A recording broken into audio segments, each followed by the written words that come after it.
সবাকে ভরাইয়া উচিত শাস্তি দেবদেব সবাই মাথা মুড়াই মানুষা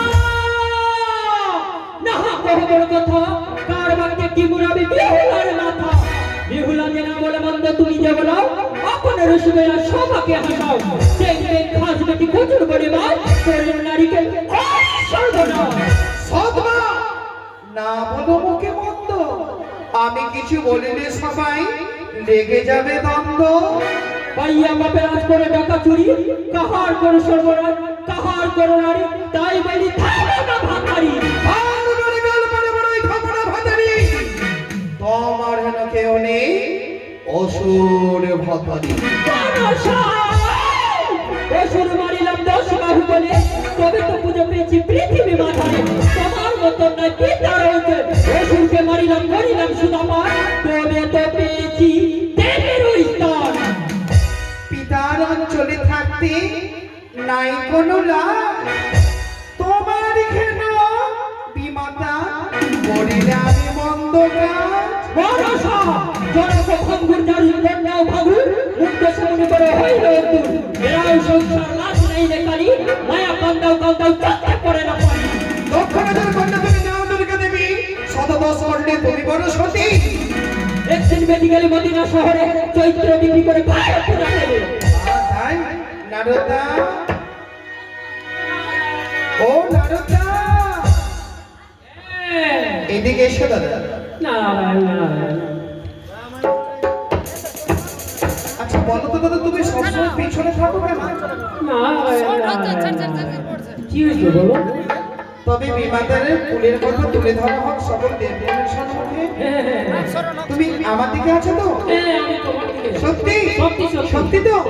তাহলে এই বিমাতাকে একটু আদা বাটা দিতে ওরে দুর্গা মাতা কেমন সতী তার কি হল গতি অসুরি নামে খনি কলমটি নামে খনি কলমটি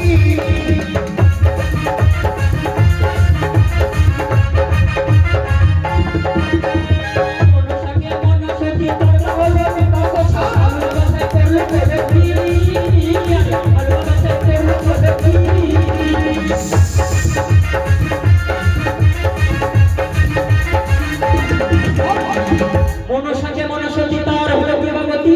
হালুয়া গাছে কেমন সতী তাতে বাবা গতি নামে খনি কলমটি নামে খনি কলমটি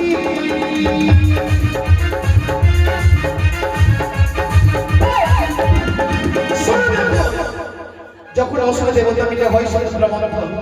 সমুদ্র মন্থন থেকে বেরিয়ে এসেছিল কালকাটে বীজ দেবতা করে কালকাটে বীজ থেকে করে হায় হায়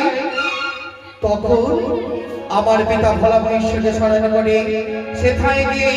ওই কালকাটে বীজ পান করে হয়েছিল চেতন সেথায় গিয়ে তুই নিজের স্তনের দুগ্ধ পান করিয়ে পিতার চেতনে ফিরিয়েছিলি এটাই তোমার সুদীপ্ত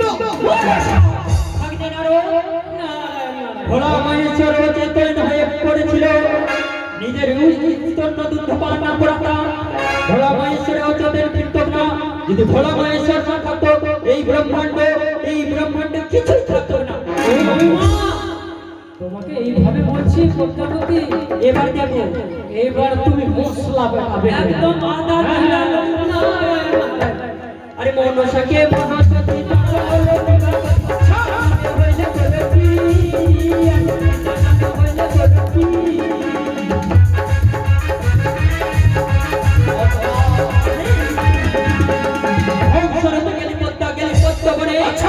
তার সঙ্গে কুকর্ম করলে লাল লজ্জানের করে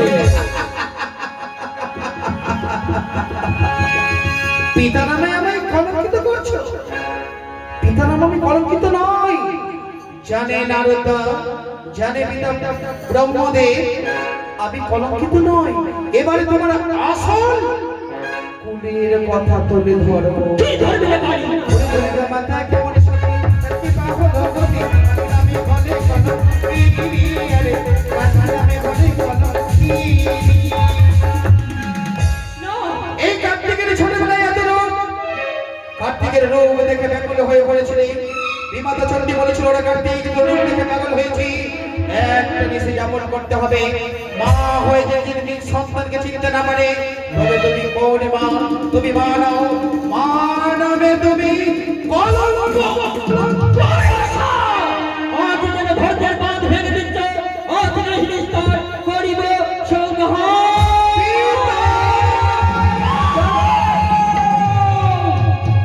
আরো চন্ডিকা দৌড়ে করে নদীর এই বর্তমান শেষ নারী তোমার কারণে পবিত্র দেশ বিষমা হয়েছে জন্মভূমি। আমার তদয়ের নাকে ধ্বংসাই হয়েছে তোমার স্বামীকে কোন প্রমাণ রয়েছে তোমার কাছে? রয়েছে প্রমাণ। এই সাক্ষী দেবে দেব সবাই তোমার প্রতি। সাক্ষী দেবে ত্রিপুরাজ ইন্দ্রদেব। প্রণাম তব চন্দ্রপ্রভু। কন্যার মধ্যে মধ্যে বলো আমি বলি শুনো হে দেব নিরন্তর,